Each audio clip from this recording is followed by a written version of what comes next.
Hello, everyone, and welcome back to another episode of On the Bright Side. I'm your host, Caroline Susko, and I'm so excited that you guys are with me here today. You know, I love a good guest and literally any chance to just talk. And luckily, today I have a real life conversation coming at me with Miss Carrie Berk herself. But let me introduce you first. First, you're an author with a new book on her way, a writer, an influencer. I swear, like there's nothing you're not. Like you just have so many lives. I know, I feel like cat with nine lives. Yeah, there's still things if I had another life, I feel like I could do too. It's crazy. One day I see you interviewing bachelorette people. The next Mhm. day you're at New York Fashion Week. Then you're writing for the New York Post. A I million don't, things at I once. don't know how you do it. Like my busy life is your rest period. Yeah, I'm tired. I'm definitely gonna take a nap I after this. know Not you gonna need lie. to. Okay, so getting started, how did this life of yours all begin? Because we've met recently, so I don't know like the full origin story of you, if Yeah, that so makes sense. I started off when I was 8 years old. I started off writing children's books actually with my mom. And that was kind of how I got my start into the whole media world. I was kind of thrown into this world pretty organically. Those books became bestsellers when I was a pretty young girl, and I always loved to write. So that kind of stayed at the core of what I did growing up. When I was 16, I started a blog where I would interview celebrities and write about fashion and beauty. And Mhm. basically, I was too young to get hired anywhere else. So I just wrote for myself. Yeah, And when I was 18, I started to write my solo debut book, my real life rom-com, which came out September 2023. And right. Yeah. that became a Barnes& and Noble bestseller, which was really exciting. And that was really kind of the launch into my solo writing career, but really started to write more on my own as I Hmm. became a teenager and went into college. And the New York Post and Page Six and HuffPost and all those bylines came about literally just by hustling, cold email Yeah. people, pitching them my stories. I was an intern for the New York Post 2 summers ago and for a little bit at the end of last year.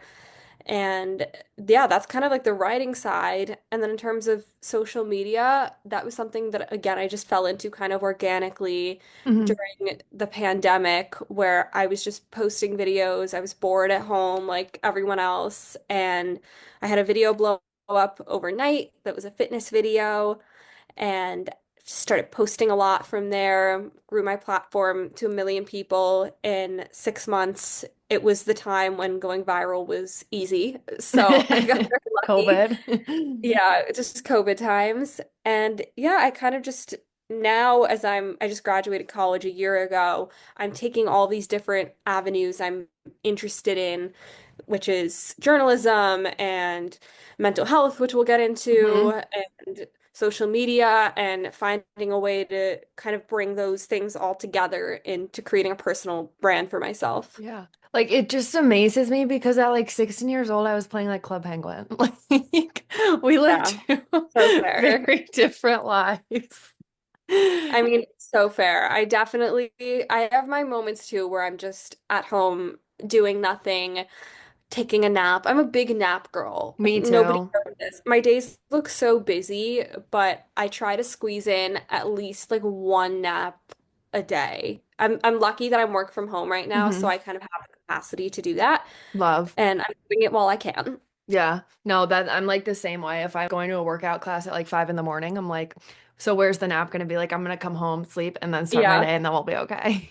five But in yeah, the morning. Oh my I God, I why? signed up for a class tomorrow. I'm like, I don't know why. I've never done this. I'm like, I don't know why I started tomorrow, but here we are. 5 in the morning is a different level of Yeah. fitness crazy. I cap it at 7 a.m. and That's that's what I really usually going. do, but I don't, there's this one class I really want to go to, so I was like, 5 a.m. it is.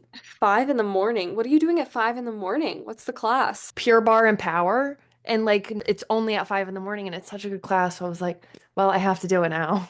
Ugh, So here oh we my are. God. Good luck. Go to bed early, please. Literally, I will try my best. But So with our life and especially us being the same age, it's so much easier to kind of understand each other and especially like you being in social media and influencing industry. Mhm. How do you balance life first and all that with mental health problems? Well, I've been doing this a long time. I've been in the media industry since I was a little girl, like I said. So I'm pretty good at time management Hmm. when it comes to writing and social media. So I'll have a day when I write, I'll have a day when I do social media, and I'll have a day when I just do nothing, which Hmm. is today. I have Needed. Yeah. like piles and piles of boxes sitting in my doorway right now that I'm just not opening because I don't feel like it. And Not that's today. It's rest that's day. okay. Yeah, but in terms of taking care of my mental health, fitness has become a really big part of me and what I Mhm. do. I fell in love with running over the pandemic, and I don't go a day now without some sort of physical activity. And I Yeah. almost treat it like a job where every day I schedule in my workout because I know that that's what's gonna keep me grounded and bring me peace during the day. Hmm. So even if I have a million things to do, there will always be an hour set aside in my schedule to work out. Hmm. Yeah, because I saw this thing on TikTok and it was like literally even just like 10 minutes of cardio is like what your Yeah, body like relates to like an hour of like therapy or something. exactly. Even on my day off, I'll usually do like 5 minutes of abs or something, just something to like keep my body moving so I Hmm. don't feel totally unproductive. Yeah, no, that has always helped me. Like when I went through change and like going to college, my college experience just sucked. Like going off the bat, just like being in COVID and all that, I was miserable like the Mhm. first couple months. And all I did was like, okay, I need to work out. I need to go cycle class. I need to go to yoga or like I was literally at Yeah, Zumba. I was like, I don't even know why, but I was right. doing Well, we all of were both those. COVID girlies. Right. That's a big part of our It, similarities too. We're both class of 2020, right? We didn't yep. get the prom or the graduation or Right. thing like that. And I think our generation has really suffered as a result of that. And that's Hmm. why I think we're seeing such a big mental health epidemic right now in people our age. Definitely. And that's why I'm so excited to have this conversation today because the other day I was talking with my grandma and she was like, Caroline, like you talk too much about like anxiety, like talk about other stuff. And I explained to her, I was like, people don't really understand what anxiety is until you have it yourself. And I'm really excited to do Yeah, this episode because it's not like, oh, I need to put my pencils in a row or like, I'm anxious. It's like a whole debilitating feeling that isn't even surface level of what so many people understand. So to have this conversation, I think is going to be really good because it's not talked about in this like detail enough. exactly. I had a similar conversation with someone the other day because I came across this video and it was someone who's like an expert in the mental health space. And they were saying, don't label yourself, like, don't say I am anxious. And I kind of took a step back and I'm like, I don't really know how I feel about that because I feel like it's important to own the fact that you're anxious. Hmm. Like sometimes you don't just have anxiety and it's a temporary thing and it goes away. I think it's misleading to tell people not to own the fact that they have anxiety. Hmm. So say I am anxious and that is that. That's a part of me and that's okay. Because if you start treating it as something that's just a temporary thing and like almost in denial of the fact that it is something that is so debilitating for so Hmm. many people, that's I don't know, it's not smart. It's weird because this was No, someone I who is totally agree. in the space and I'm like, am I the wrong one for like thinking Hmm. that way? But I don't know. I had a whole discussion with someone about this. That's exactly how I think too. But Yeah, I mean, owning the fact that you have anxiety, hmm, I think is important because so definitely. many people see it as something that's up and down and like it goes away and you have it for a day and you have it because I don't know, you have a test the next day and Right. or something like that. When some people are just prone to having anxiety, and yes, it goes up and down, but it's a part of who you are, and that's fine. Mhm. And acknowledging it is important. You know, Yeah, you can't for be in sure. denial and push it aside. Right. And then if you don't acknowledge it, it's kind of like not normalizing it. So then when people do have like panic attacks or get diagnosed, they feel like absolutely crazy and they feel like they're completely alone. So just by having a conversation and like talking about like the real parts of it, not just, oh, my heart was pounding, it helps so much. And like Right. for my younger self, that's why I do this because I'm like, if I could just give her a hug and tell her someone understood this, Hmm.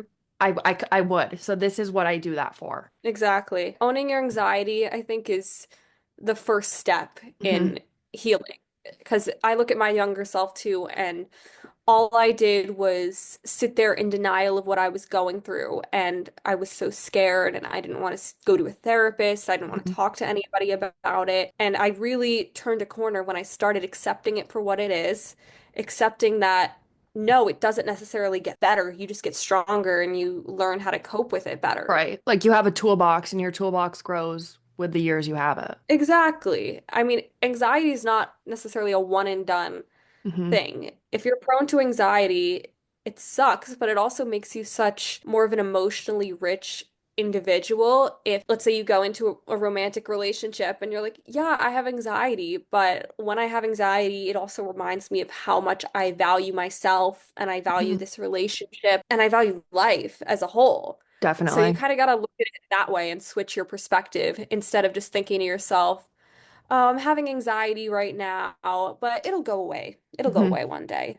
Because that's Right. such a toxic mindset, I think. I totally agree. I could not agree with you more. So, do you want to start with just getting into your diagnosis story and then we can kind of like throw off from there? Yeah, for Okay. sure. Perfect. So I was diagnosed with anxiety and OCD when I was 18, but I genuinely think I should have been diagnosed sooner. Hmm. It takes over 14 years for someone to receive a proper diagnosis, which is honestly disgusting because the education for mental health out there is so poor. That's a whole Hmm. other story. But this Um, is why we're here today. this is why we're here, exactly. So I was diagnosed at 18, but when I was 8, I went through something for about a year where I felt like everything had to be even on both sides. So if I touched something with my right hand, I had to touch it with my left hand. Basically, like textbook definition OCD. A lot of the Hmm. stuff you read is stuff like that. I didn't know what it was. My family didn't know what it was. And the way I made myself stop was basically 8-year-old me said to myself, if you don't stop this right now, you're going to lose the people you love Hmm. because you're just destroying yourself. And I don't know how 8-year-old me was smart enough to set an ultimatum like that, but I pulled myself out and like it went away. And then 10 years later, it was the pandemic. As we were saying, it was a really tough time for Hmm. our generation. I was all alone at home with my parents, and one day I was sitting watching TV with my mom and I had a panic attack. Didn't understand what was happening. I thought I had COVID because it was 2020 and I couldn't catch my breath. Hmm. I went to get a COVID test the next day and it was negative, obviously. And my mom was like, maybe it's just anxiety. And to me, anxiety was always, the butterflies you get before a Hmm. test or getting scared before performing on stage or something. I had no idea what it meant. I didn't fully understand, but every night I was just getting these panic attacks. I couldn't go to bed without having trouble breathing. Hmm. And one day I went to a pumpkin patch with a friend, and this friend revealed to me that she had been suffering from anxiety and depression to the point where she had cut herself. And I was so triggered, and Hmm. it was like something like set off in my mind. And I was like, is this what anxiety is like? Is this what I'm going to turn into? Hmm. And I fixated on that thought, basically, that Yeah. if she has anxiety and I apparently have anxiety, then this is my destiny. Like I'm gonna try to kill myself. So I would fixate on this thought over and over again, like because I have anxiety, I want to kill myself. But I didn't. And that Yes. was what I didn't understand. Like Hmm. they were these like self-harm thoughts, but they were, which I now know, intrusive thoughts. They weren't Hmm. anything that I believed in or that really synced with my values, but I didn't know that. I was 18. Right. I stupid. So I just fixated on this every day. I was like crying, I was staring at the ceiling, I was like barely functioning because I was so scared of myself Hmm. when I didn't want to harm myself. I was just so scared. And at the time I didn't see that as a sign of OCD Hmm. until went to see a therapist eventually, and she told me this is OCD, and this is the OCD that people don't see. This is the Hmm. OCD that involves intrusive thoughts and mental rumination. And I almost didn't believe her because the OCD that I saw was the OCD that you and I see in the media right now, which is keeping your pencils in order, staying organized. Exactly. It makes us feel like batshit because you're like that, but that's not what it's in my head. It Right. it just makes you feel like you're absolutely crazy and then like you don't even want to share those thoughts because then you're like people are going to think I'm crazy. But like then Exactly. so when I learned what an intrusive thought was, my therapist told me I was like I'm okay, like it was a such a Yeah. relief feeling. It's something that is not talked about enough, Hmm. I think, what an intrusive thought is. An intrusive thought is not getting up in the middle of the night and going, I want some ice cream. Because that's obviously like, you shouldn't have ice cream in the middle of the night. But deep down, you really want that ice cream. Hmm. An intrusive thought about wanting to kill yourself when deep down you don't is a completely different ball game, and nobody really understands that. So I started seeing this therapist. I didn't believe her, Hmm. and I was too scared to tell my parents because my parents, if I told my parents, they would have thought I was suicidal, which I wasn't. Yes. And then my therapist put me through like exposure therapy, which I'm sure you're familiar with, Yeah, hated where it. I would have to, it's such torture Oh, where yeah. obviously like for you, but I had to like stare at a picture of a razor or something, or like I think the hardest one was like I had to like hold a razor like on my wrist and like stare at it for like Hmm. 20 minutes. And it was so painful and difficult to do because it was all these thoughts that are circulating in your mind that scare you so much, you're Hmm. basically like facing them head Yeah, on. right. So I don't know, that sucked. And I would just be thinking about this day in, day out until this turning point where I think two things happened. One was what I mentioned earlier, where I realized it wasn't going to get better, and I just had to learn how to live with it. And the more time passed, the more I realized I no, I don't want to kill myself. It's been 2 years since I had this intrusive thought, and I'm looking at myself in the mirror and I'm okay. I just want to live my life. So then the second emotion was almost like anger. Like I was so mad that this still had such a strong hold over my life when I Mhm. just wanted to go back to living it. And that was what's so ironic. Like these intrusive thoughts were so contrary to everything I wanted, which was just to live my life when the pandemic made everything so dead almost. Like Yeah. everything was so dead around me that I thought like I was supposed to be dead with it. Hmm. When in reality, all I wanted was to live. When life like stopped, your mind, like anxious people, they can fixate a lot easier when there's not so much going on around them. So, like, of course, when the world shut down, your mind had to go to something. Of course, there's nothing to do but sit there and to think about life and your Hmm. purpose, and your brain just wanders. Yeah. And the fact that we have no education, virtually no education in schools about mental health was so dangerous for so many people during the pandemic. Like I'm lucky that I had a therapist and I had Hmm. access to therapy, but I think about people out there who didn't have access to therapy and who were sitting like I was sitting there for 3 months contemplating these intrusive thoughts, living in this thought bubble over and over Hmm. again, just thinking they're mentally insane because they didn't learn anything about it in schools. And Hmm. it's so frustrating to me. Yeah. You just think about how you were saying before, how people don't have access to therapists, and we're lucky to be able to have that. And like I just can't imagine where my life would be right now if I was never told this is normal. These are intrusive thoughts. because my anxiety, so it kind of went through different patterns. Like when one thing was done, the new thing came. So first it was fires in my house. There had never been a fire in my house. I have no idea why it was a fire. I must have like seen it somewhere in a movie or something.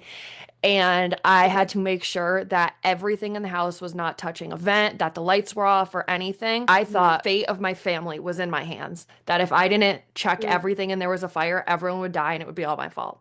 So that was my fixation. So I did that for years and then I finally got over that. And then it switched to being a germaphobe. So if I was in health class at the time, which was awful because with OCD you take a lot of things literally. And Mhm. so my teacher told me you need 9 hours and 20 minutes sleep. So for the next year and a half, I slept 9 hours and 20 minutes to the dot every single day, would not let myself out of bed and throw up if I didn't, would make myself sick. My hands would be Wow. bleeding, like gushing. Like it was not like this is what OCD is. Like your brain can't wrap around doing anything else. Like you have to do this because you think in your brain something is going to happen if you don't do this. And so it's Mm. debilitating to the point, and like everyone around you, like everyone thought I was crazy, obviously, because I'm doing all these things that aren't normal, like walking down hallways and doing certain steps, whatever, just so I could feel okay that day. And it's Mhm. just something that not a lot of people hear about. I mean, on the outside, someone who doesn't know Hmm. probably sees it as silly or Hmm. like, oh my God, you're getting 9 hours and 20 minutes of sleep. You're so lucky. I'm only getting six. But they don't know how debilitating it is to be caught in a routine. And if you don't do that routine, it feels like the world is gonna implode Hmm. or something like that. Yeah. So I totally hear you and understand and I can relate. I have different, obviously I've gone through different subtypes of OCD, but I know exactly what it feels like to be so stuck on a thought that everything else doesn't matter. Like the only thing that Mhm. matters is living with that thought at the Right. center of your universe. And it just takes it. You said this in an article, like stripping the color away of your life, and that's exactly what it does. That's the only thing you live to do every day. You just want to make sure at the end of the day, the thought's not in your head, and any way you can get rid of it is the way you're going to do it. If you can relate to this feeling, but you wake up and you almost like check and see if it's there Hmm. and you can't continue your day. I guess it would make sense for you because yours was centered around sleep, where you almost check and you're like, "Oh, did I get 9 hours and 20 minutes of sleep? Nope. Okay, I can't continue my day. Like good night," or something Yeah. like that. Like your entire day is dictated by this one intrusive thought, and it is so consuming. Right. Like it's not like I'm gonna go do this and then I'm gonna go do this. It's like this is my anxiety and however it's going to work so I'm okay is how I'm going to live my day. Like I'm going to tiptoe Yeah. around it and please it as much as I can so my brain can just be at peace. Yeah, I mean, we don't necessarily realize because, again, there's no education in schools, because not a lot of people have the therapists to tell them. Mhm. But like response prevention is so key. Like, we cannot go about our day taking the time to think so deeply about these intrusive thoughts that cross our mind. Because, like I said, it'll consume us, and then you'll just be living your entire life based on your OCD. Response prevention is focused on exactly that, preventing the thought by just doing nothing. Like Mhm. leaving the thought there, going about your day, giving it no energy, almost starving the OCD so that it doesn't have any power. Mhm. And sometimes it is so hard to force yourself to do that because the urges are so strong and the compulsions are so strong in Mhm. OCD. But it's almost like the more time that goes on and the more you starve it, the further it fades into the background of your mind and Mhm. it'll come up again. But then that's when something is to switch in your mind and you're like, okay, this is what I'm going to reach in my toolkit. I'm going to practice response prevention. I'm just going to do nothing because that's so much easier Mhm. than sitting there and ruminating and ruminating. Yeah, it's like a yarn ball, and if you start unraveling, the thought will just go crazy. Mhm. Like you Yeah. just can't touch it, and it's so hard. And that's what like exposure therapy teaches you. And like the most sucky way. I look back and I'm like, oh my gosh, thank God for exposure therapy. But at the time, I would just Yeah, go to therapy and I would be like crying, so upset because I was like, I don't want to go because I'm going to be so uncomfortable because these thoughts aren't exactly. just like little tears, like your body's in fight or flight. Exactly. It's such a smart concept, honestly. It's difficult, but it's a smart concept that Yeah. not a lot of people know about. Yeah. And then there's so many other ways too. Like I went through hypnosis. Like there's just so many levels to it. But I feel like once you have these intrusive thoughts, you really understand it. And like these OCD thoughts, like when I texted you the other day about that podcast with Brooke Averick and Gabby Windy, the girl Yeah, Brooke, she has like horrible crippling OCD. And her anxiety started when she was like 9 because she thought she caused 9/11 because of her thoughts, because of what she thought that day. And so she like wouldn't go out of the house because she thought if she went out of the house, it would happen again to people and all like more people would die. And like it sounds absolutely crazy, but like we get it. And like we know there's yeah, no sense behind any of these thoughts, but there's no logic, but it's just always there still. exactly. A lot of OCD is mental, and that's not at the forefront of society right now. What we see is I don't know, having to step too many times on your right foot before you step on your left, Right. or I don't know, color coding your pantry. Like those are the things we see in television. If Mhm. we hear about, personally, I haven't experienced this, but a big subtype of OCD is like pedophilia and like people Yes. having the thoughts about being a pedophile. Like if anyone were to hear that with the word OCD not attached to it, they would just think this person was crazy Hmm. and like try to like send them somewhere. Right. And it's so frustrating. I can't imagine what that's like for someone who's trying to get help and explain to people that this is totally contrary to what they believe in and their values and who they are as a person. Like that's the type of OCD we need to be educating people about. These Yeah. more taboo types like, pedophilia OCD, Mhm. self-harm OCD, like I had, like these are the things that are not being talked about and normalized Right, yet. because they're so crazy in our minds. Like you don't want to be like, I think I'm a pedophile because like Yeah. who's gonna say that? Who is going to say that in 2025 they feel like they're a pedophile? Like that's just gonna Who's like to say that? And who's going to understand that it's OCD? no, like Like, the who hears about you're that? gonna send yourself to it like a psych ward. Like that's what you're gonna think Exactly. you need to do. Exactly. But Well, when I so many first started have it. exactly, when I first started experiencing the self-harm thoughts, my parents were like, "Oh, do we need to send her somewhere? Like, is she suicidal?" And I'm like, "No, like you don't understand. Like, this is exactly what I don't want. I just can't stop thinking about it." Yeah. And there's a difference between intrusive thoughts about suicide and actually being suicidal. Hmm. And that's what nobody understands yet. Yeah. And that's why people like us are speaking out and trying to educate people Yeah. about parts of OCD that are a little more taboo and misunderstood. Definitely. And now let me interrupt for a second to talk about this week's sponsor. This episode is brought to you by Be Amazing. Be Amazing is a wellness and supplement brand founded from one of the co-founders' personal battle with cancer and his commitment to creating healthier products. Now cancer-free, he and his team have developed an incredible lineup of clean, high-quality products, including exciting collaborations like their Dole Whip Strawberry Vegan Protein. If you're looking for delicious flavors and clean ingredients, visit shopbeamazing.com and use code BRIGHTSIDE for 10% off your order. That's BRIGHTSIDE, one word, for 10% off your order. Now, back to the episode. So, when you were diagnosed and you were going to therapy, did you go on medicine too, or did you do therapy? I did both. I did a Okay. combination of both, and I've gone up and down on my medicine over the years. I don't know if this has ever happened to you on medicine, but whenever I like try to change it, whether it's to go up or down on a dose, it makes my anxiety Oh, worse. yeah, because I think I'm And gonna get sick. yeah. Yeah. Well, I like chicken out because let's say I'm like upping it by like 5 milligrams or something, like something really small, and I will feel so horrible. Like I'll feel like almost like back to square one. Hmm. And then I'll come back to my therapist and I'm like, nope, I don't want to do this anymore. Hmm. I don't like it.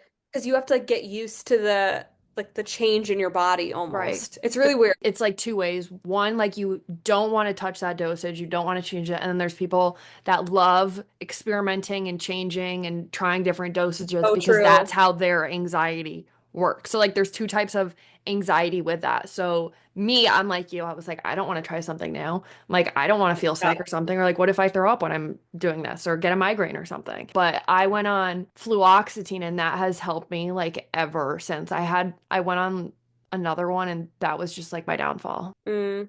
It's tough because I don't know, there's a lot of conversations out there about medicine. And then there's people who are just like anti-medicine and think like Exactly. herbs And are there's gonna, people who are just like, yeah.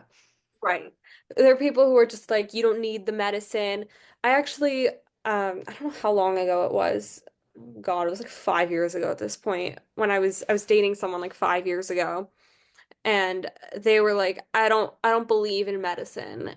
And I think if you need medicine for your anxiety, you should just go to the therapist and like work through it yourself. Like you don't need help. You should just work through it. You don't need Actually, I don't even think this person wanted me to see a therapist. They were like, you can do it all yourself. You don't need help. You're You don't like, need to all right. pay for a therapist. You don't need to pay for medicine. Like it's all within you. And I'm like, that's so symbolic of you, but we're living in 2025, and when I tell you I need help, I need help. And it's okay to ask for Yeah. help. And it's okay to be medicated too. If you Yes. need medication, Hmm. take medication. Like, I No, don't the know. second he said that, I probably would have been like, all right, and this is the breakup. Like, I have to go.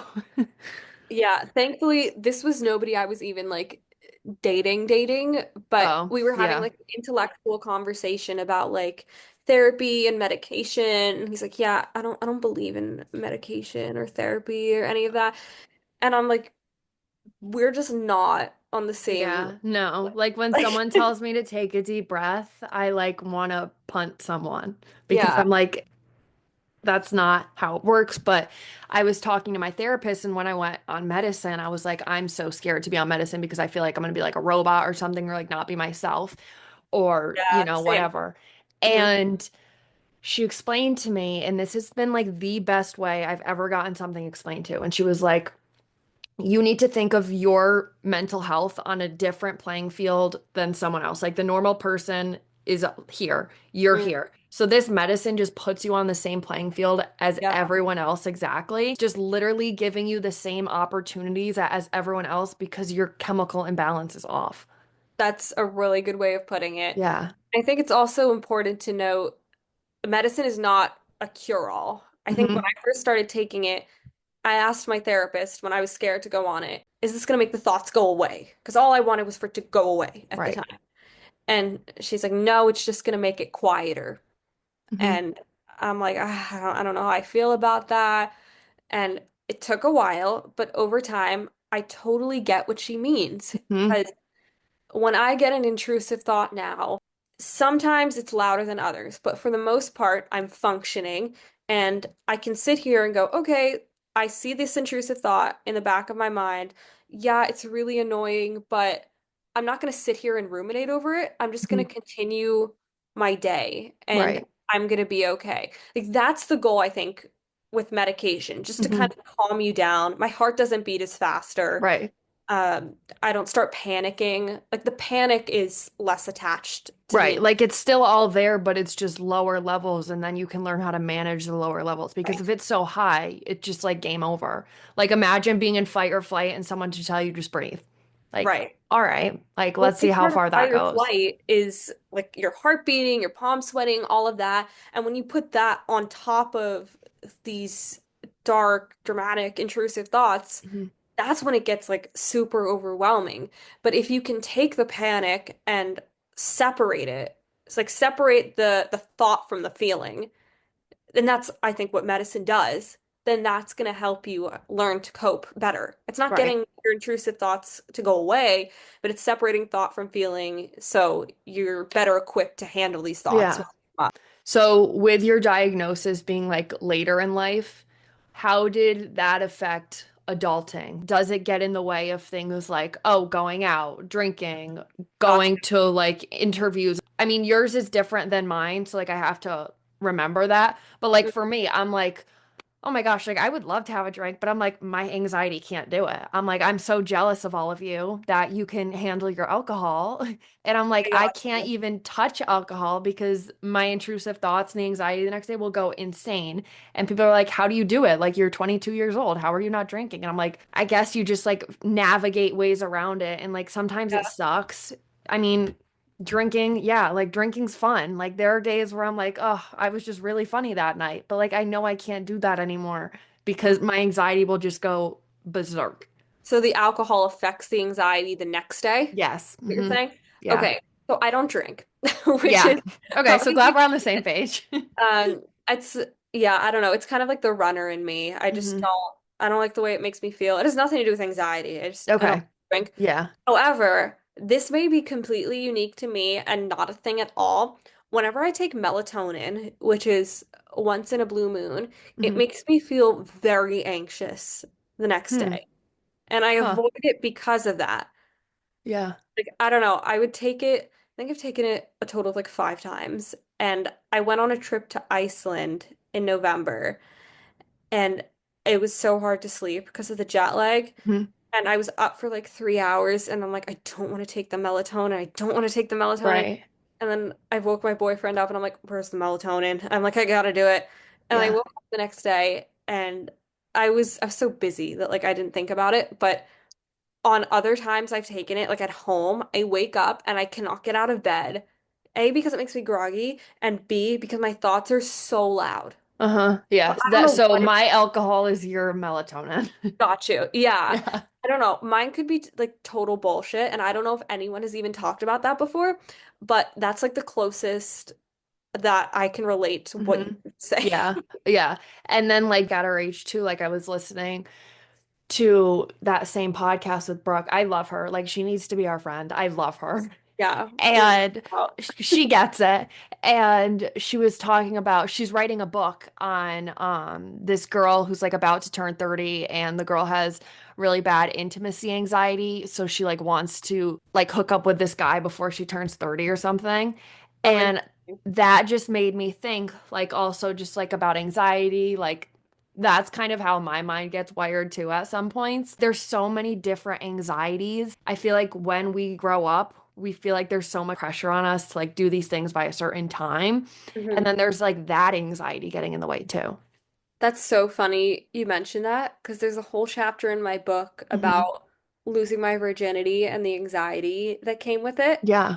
I'm actually running an excerpt in Cosmo in Shut up. what You day is live so many lives.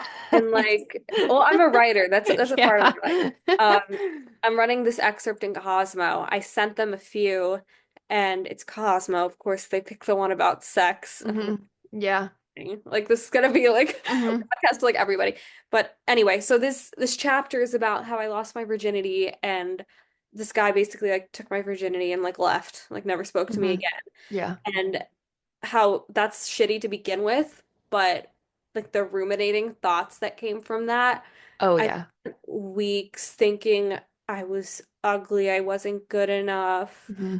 I'm never gonna find love. I'm unlovable. I mean, I could go on and on just about Hmm. like these thoughts. And I don't know, it was just like the most intense like anxiety I've probably ever had Yeah. relationship because this was like my first time letting myself go and like Hmm. exposing myself that way. And to have someone just leave was, Right. I don't know, like earth-shattering. Joke's on them now. I met my boyfriend of now 2 years a month later. But Love. but in the moment it was like totally Yeah. earth-shattering. Right. No, definitely. I've told this story on my podcast multiple times and like I cope with humor. Um and my first kiss, I kissed this guy at his house and then literally threw up right after. And I was so then there was like a panic. So I was like, I'm not kissing guys for right. So like for such a long time I was like, I can't. I'm so scared I'm going to throw up again that I'm not making out with another guy ever. Did you have this thing? This is sort of related. Do you ever like have a fear of like pooping at a guy's house? You know, like the anxiety of I like, feel like girls don't poop. yeah, like girls not pooping at a guy's house. I don't know. I've heard so many of my friends say like that's a huge part of their anxiety in relationships. Mhm. They have to wait until at least 6 months in to poop at a guy's house. I don't No, know. my But friend went on a vacation with her now boyfriend, and that's like all I was thinking about. I was like, aren't you scared? to poop? Yeah. Wait, so that's a thing like you're thinking I about. think You're it is scared a to poop. thing. Like, I don't even think this, I think it's just like girls being girls. Like, I don't even think this is anxiety. Like, I just think like people are like girls don't poop. So then you're like, what? Like, Okay. yeah. Maybe I'm just gross then. That's never been a thing for me. Like that's just who I I'm am. like the exact opposite. Like, I'm like, yeah, like girls don't poop. You're like, nope, I'm not gonna poop. And like we'll hold it in until you get home and be, oh, I was listening. I don't know where I heard it, but this girl went on vacation with her boyfriend and she didn't poop for like 11 days absolutely. because, and so she's in the hospital and obviously she's just like extremely constipated and the family sends flowers and they were like, we wish you could have just pooped at the. Literally, it's like a normal bodily function. Like I don't I don't know. I don't like talking down about like things that genuinely make people anxious, but like girls just need to take a shit. I'm sorry. Like that one is like easily fixable. Like just go poop. Girls, It'll be okay. you heard it here, guys. Girls just need to take a shit. Just go poop. Like I'm Go piss, passionate about girl. this. Oh my God. I'm I'm dead. done. I But digress. but like in those situations, like no matter like intimacy anxiety, like whatever kind of anxiety, like for me, like I my body does not know the difference between like being hunted for sport and like talking to a man sober. Like Okay. there's I'm like after that situation, like there's no difference.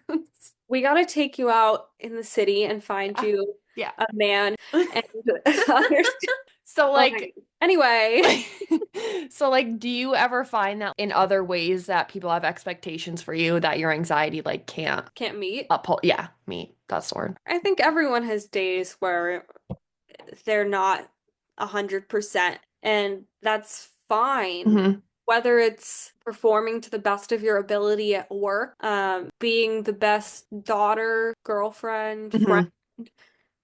There are times where you just wake up and you're not 100% and you're not able to meet people where they are. But I like to say if you're surrounding yourself with people who love you, then they should be able to put in that extra percent on the day Yeah. when you're not. And the So right people will get it.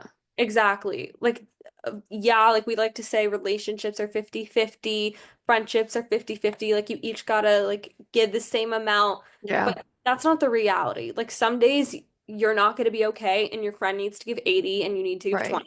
Right. And that's okay. That doesn't Exactly. make it any less of a good friendship. Right. And like friendship is like at those points helping your friends like up the mountain when they can't climb themselves, like when they're too tired. Like you're like, let me take your hand and let me get you up this mountain because we're doing it together. Sometimes it's 60-40, sometimes it's 80-20, but like at the end of the day, like the right people will understand and the people that don't get it won't get it, and that's not for you to deal with. 100%. That's why I love running because it's like the physical embodiment of like taking someone by the hand and saying, Hmm. you can do it. Like when you're tired, you look at someone and they're like, you got this. Like Yeah. that's the physical embodiment of like what it means to like lift somebody up. Hmm. And Yeah. one of the many reasons why I love it. But And I feel like with anxiety, people become a lot more empathetic because, like, if someone does something weird now out of the ordinary, like in public or something, I just say to myself, oh, they probably have OCD. yeah, Like, if someone's just like skipping or someone just randomly like barks or something, I'm like, maybe they have OCD. really That's how my concerning. brain thinks now. Mm-hmm. But it brings so much more It- empathy, in my opinion.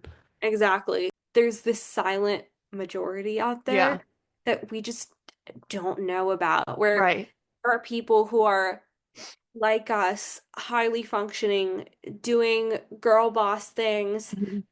and behind the scenes are really struggling and just Oh, not. yeah. I went to New York City and I had travel anxiety too, like add it to my list of freaking anxieties Yeah, I have. same. And I was dry heaving in the shower that morning. You would have thought I was being like brought off to war or something. Like, no, I'm literally just going to spend a day in New York City with my friend, but my body doesn't know the difference. And it's hard sometimes because at our age, you just want to feel like quote unquote normal. But like sometimes these thoughts get in the way of that. So like have you ever had a time where like you were doing an interview like for charity or something for The Bachelorette or one of those people and you got those intrusive thoughts during it where you had to try to kick it, or do you find yourself pretty distracted? Um, on the charity interview, no, because That was a great one. That was a good one. I was so excited. So no. She's a queen. But yeah, best example that comes to mind.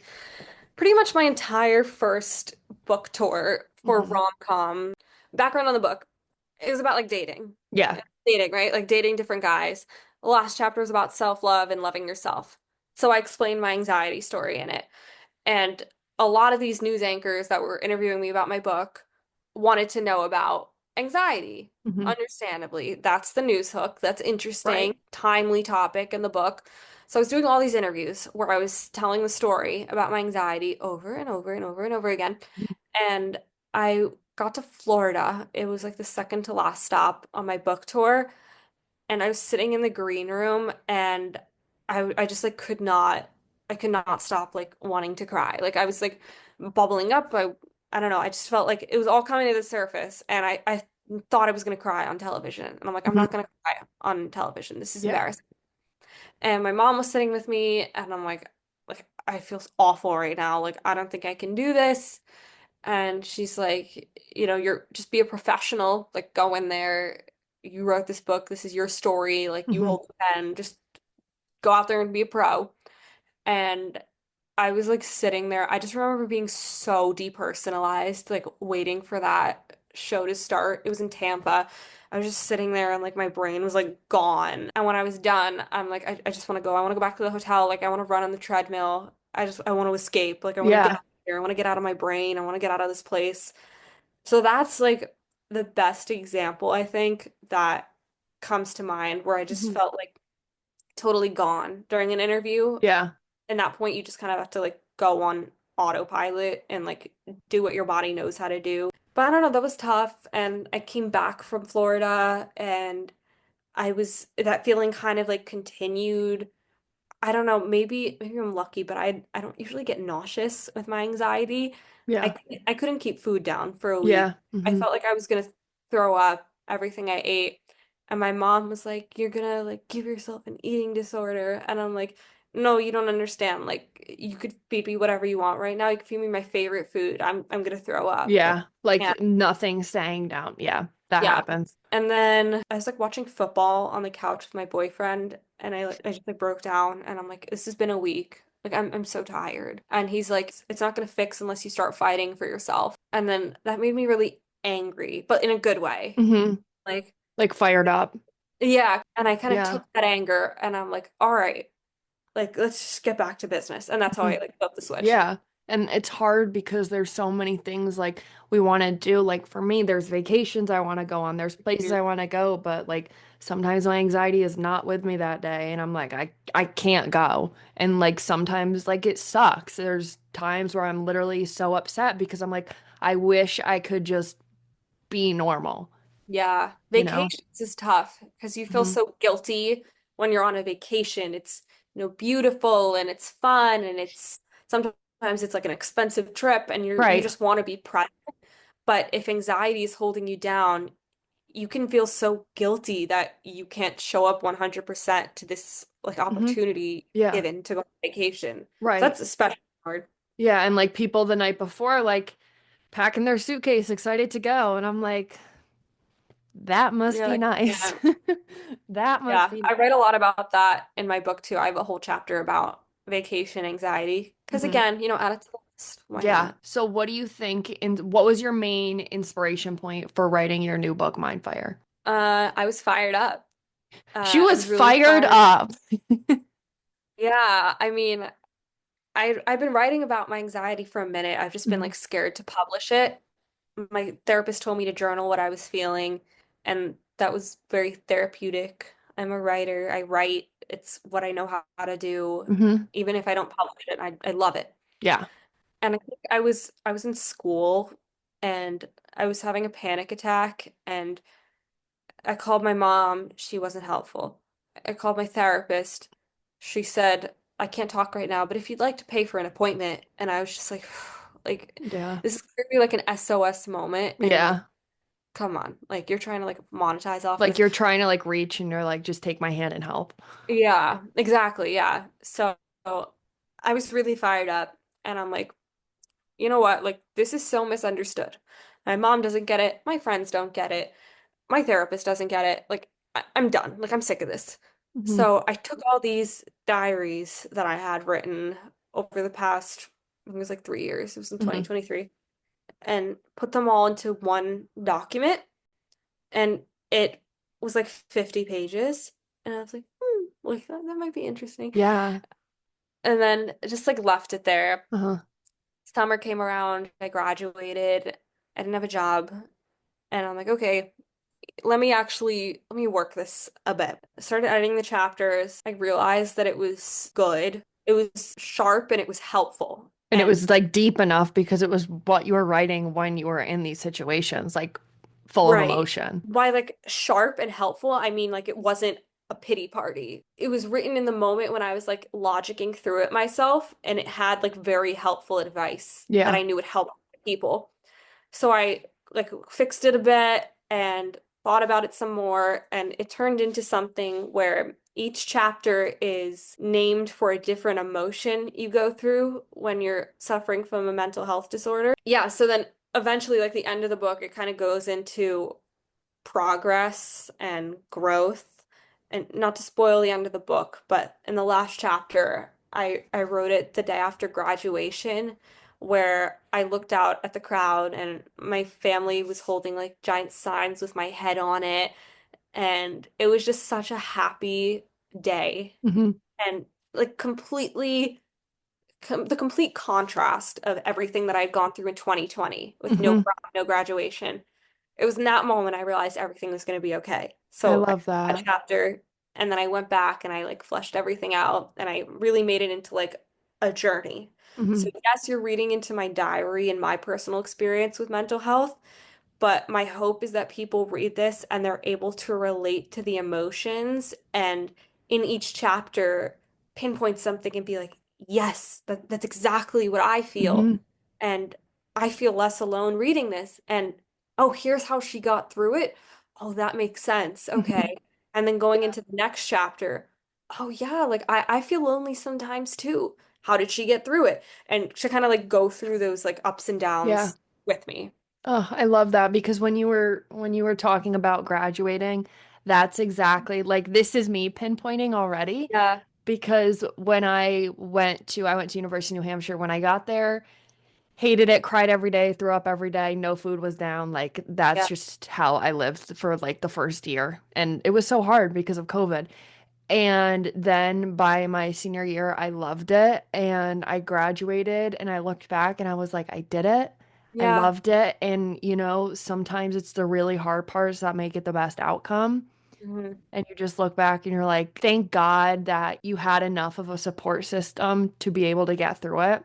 And you can look back on the other side and be like, I did it. Remember, I did my last call with my therapist before I moved home. And I was like, I don't know what I'm going to do next. I was like, it's just like there's beautiful full circle moments in life with anxiety. And you like look at your younger self and you want to give her a hug because there's so many things that you worry about. And down the line, they're no longer a part of your worry. That's beautiful. And it's a day of such gratitude too. Like Yeah. I just remember feeling so good that day. It was just so beautiful. Like Hmm. seeing my family in the crowd. My grandma had passed a year before and she was a college professor, and Hmm. it's almost like I felt that energy when I was graduating, and I felt like her pride. Yeah. It was the fact that I was walking one by one, like next to my friends, like my And not best six friends in feet school. apart. And Not 6 feet apart, yeah. exactly. It was just like a full circle, Hmm. beautiful day. And I don't know, the perfect way to end my book. Because even if Yeah. you don't graduate, even if you're not our age, there will be moments like that in your 20s Hmm. where things will come full circle Yeah. without you expecting it. And it will be so beautiful, and you'll just feel so proud. Hmm. And it happens when you're not looking for it. It'll Yeah. just pop into your life. Yeah, it's like a graduation of like those anxieties of those like worries that you're like, I Yeah, made it and I did that's it. good. That's good. I should say before I Write it move down. on. Good. Hey, I wish I talked to you about that before I turned in the final version of my book, because that is good. That's a good metaphor. For the You know next what? book. Maybe people will read it and be like, oh, it's a graduation of the thoughts. Like I see the Yes, metaphor. We'll just pretend that like the metaphor is there. We'll say it. We'll it's say there. It was there the whole that time. exactly. Nobody knows. Love. So, where can people find you and where can people pre-order your book? So you can pre-order my book, Mindfire, Confessions of an Anxious 20-something on Amazon and Barnes& and Noble. It's out officially May 13th, but you can pre-order it now. And I will say pre-ordering really helps authors. Yeah. I will be the first to say I'm not making money off this book, like period. I'm just trying to help people, and I've found people who believe in me enough to publish my story, and I'm just hoping that we can get the word out there so Yeah. more people can relate and learn a little bit. And you can follow me at Carrie Berk on all socials. Amazing. Yeah, we have made some fun TikToks. That's how we met, social Cool. media. I know. I've made some of my best friends on social media. And when you meet people who really get it, Mhm. it's just so reassuring. It's like a warm hug. Like I just love it. Something like this where I can actually like talk to someone and level with someone and they understand what you're talking about. Like Hmm. it's not like I'm sitting here explaining it to you. Like we're riffing off each other Yeah. and both get it. Like Hmm. that's so nice. Yeah. Together we will move mountains. Oh, beautiful. Love. Put that on a t-shirt with girls who poop. Oh, love. Well, thank you so, so much for coming on. And all of her Instagram, TikTok, and the link to her pre-order book will be in the link below of the description. Yay. Yay! And with that, thank you so, so much for listening to this episode of On the Bright Side. I'm Caroline Susko. Thanks for coming along. And if you thought this episode was a 5-star, please give it a review because it helps me get so many more opportunities to grow this wonderful family. And make sure you're following at On the Bright Side Pod with 2Ds on Instagram and TikTok to hear the latest updates, to get some motivation, and to just hang out with me. With that, I love you all so, so much. And remember to stay looking on the bright side, and I promise you it'll serve you really well. Love you guys. Bye.